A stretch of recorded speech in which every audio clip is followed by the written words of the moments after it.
Hey everybody, welcome to SWG's Woodworking channel. Today I want to talk about some of the projects I've built that are all behind me and some things that I could do for you if you're interested in taking these ideas and we can make them kind of your own way. So let's start over here with the picture frame. So that picture frame, I do picture frames. It is in progress. It's not finished, but it's in progress. It's going to have like a finish on it, a stain, make it a little darker for the picture frame. So that's one.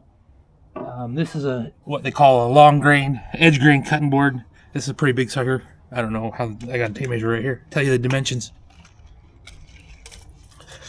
So, maybe.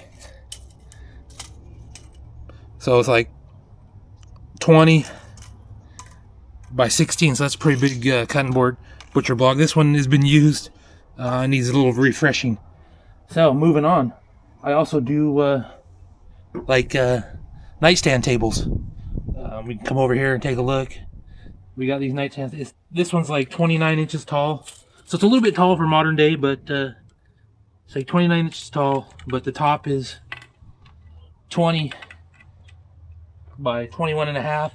You could do it like this with just a solid shelf, or we could do like slats or something like that to make it your own. We could do a different finish. This just has an oil finish. We could do like a poly finish on it, which is like this picture frame here. This has a poly finish.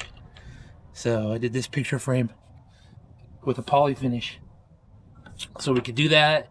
We can make it a little bit shorter, a little bit different kind of wood. This is cherry wood. We could use like all kinds of different kinds of wood for you.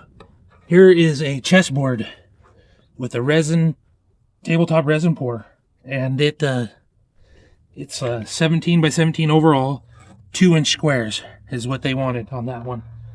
So, and then I showed you the picture frame with the poly and a stain finish. So, moving on over here, we got another big table. This one's made out of oak, red oak and white oak, and all together. If you want to bring the camera over here, it's a table. This one is like 24 by 40 is what it ended up being. 42. Yeah, 42. Oak frame table. It's not finished. I'm just waiting to decide what kind of finish I want to put on it. I might just do an oil finish on it, but we can do however you wanted to do it. And these are little cutting boards. Solid. They're about 1.25 inches thick, maybe 1.5 inches. Yeah, they're about 1.5 inches thick. Just did some round over work. Put a hole on this one just to make a design, but I do cutting boards just like that. Now down here, this is what you call an in-grain cutting board, kind of a brick style pattern one. You can, and it's finished with the oil wax mix from a friend of mine. We can do all kinds of different sizes and patterns and everything. I mostly do like straight or chevron or even brick pattern now that I know how to do it. But we can design it for you any size, any thickness you want. And then last and not least is this. This is a giant chessboard. So this one's almost 24 by 24, and the squares are like almost 2 and 5/8 squares, and it's also got a resin tabletop pour. So these are some of the projects I've worked on recently and built, and for myself and different people. But if you're interested in a project like this, reach out, send me an email. Thanks for watching. Like, subscribe, share. Thank you.